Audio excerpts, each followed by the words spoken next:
देखिए अभी हम आपको स्पोकन इंग्लिश के बारे में बताएंगे। यदि इस वीडियो को शुरू से आखिर तक देख लें तो आपको बढ़िया से स्पोकन इंग्लिश समझ में आ जाएगा और आपको यह बात पता होगा कि इंग्लिश बोलने में स्पोकन इंग्लिश का काफी योगदान रहता है।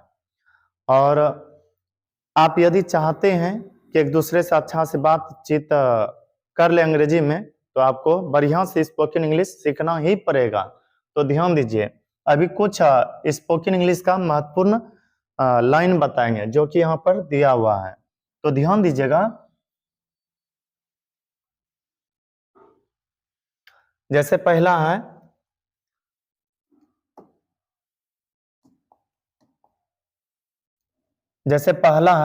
May God bless you. इसका मतलब होता है भगवान आपका भला करे। आप लोग कई जगह पर सुने होंगे, जब कुछ अनहोनी होता है या फिर कहीं जाने वाला होता है तो कहा जाता है कि भगवान आपका भला करे, या फिर कोई किसी का हेल्प कर देते हैं तो वहां पर आशीर्वाद के रूप में या दुआ के रूप में यह कहा जाता है कि भगवान आपका भला करे। तो वहां पर आप कह सकते हैं अंग्रेजी में may God bless you. May God bless you. May God bless you का मतलब होता है भगवान आपका भला करे। फिर आगे देखिए, व्हाई नॉट। व्हाई नॉट का मतलब होता है क्यों नहीं। आप लोग कई बार सुने होंगे, क्या तुमको भी खाना है? हाँ, क्यों नहीं। तो आप कह सकते हैं क्यों नहीं। यदि कहीं पर लग रहा है कि बोलना चाहिए तो वहां पर कह सकते हैं व्हाई नॉट। व्हाई नॉट का मतलब होता है क्यों नहीं। अब है इट्स डन। इट्स डन को आप ऐसे भी कह सकते हैं, it is done. It is done या इट्स डन, इसका मतलब होता है हो गया। जैसे कोई पूछते हैं क्या खाना बन गया, खाना हो गया, तो कहा जाता है ना, क्या हाँ हो गया, तो आप वहां पर कह सकते हैं इट्स डन। उसके बाद लाइक विश का मतलब होता है वैसे ही या इसी तरह से। लाइक विश का मतलब होता है वैसे ही या फिर इसी तरह से। कई जगह पर देखिएगा कहा जाता है इसी तरह चलना है, इसी तरह से खाना है। लाइक विश गो, इसी तरह से जाओ, किसी भी तरह से आप बोल सकते हैं। इसी तरह से खाओ, लाइक विश इट। तो आपको यहाँ पर याद रखना है लाइक विश का मतलब होता है वैसे ही या फिर इसी तरह से। फिर है रेस्ट एश्योर्ड। रेस्ट एश्योर्ड का मतलब होता है भरोसा रखो। रेस्ट एश्योर्ड का मतलब होता है भरोसा रखो।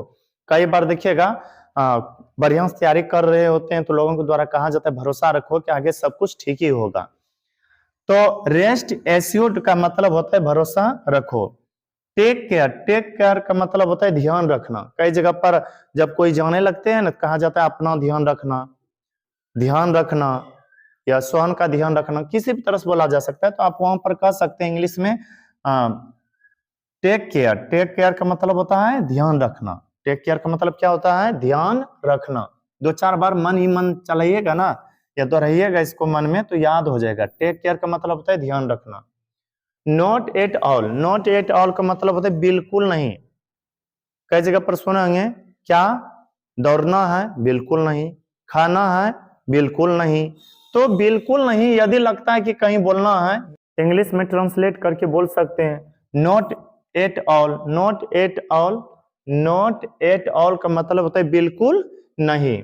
फिर है see you again. See you again का मतलब फिर मिलेंगे। कई जगह पर देखिएगा जब जाने लगते हैं तो कहा जाता है सी यू। सी यू का मतलब सी यू अगेन।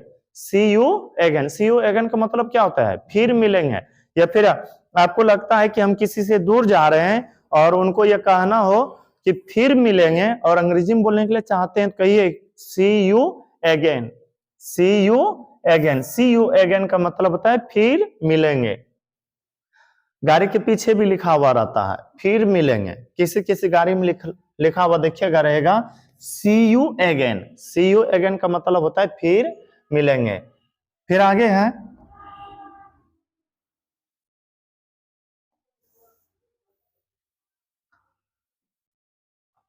है नथिंग स्पेशल।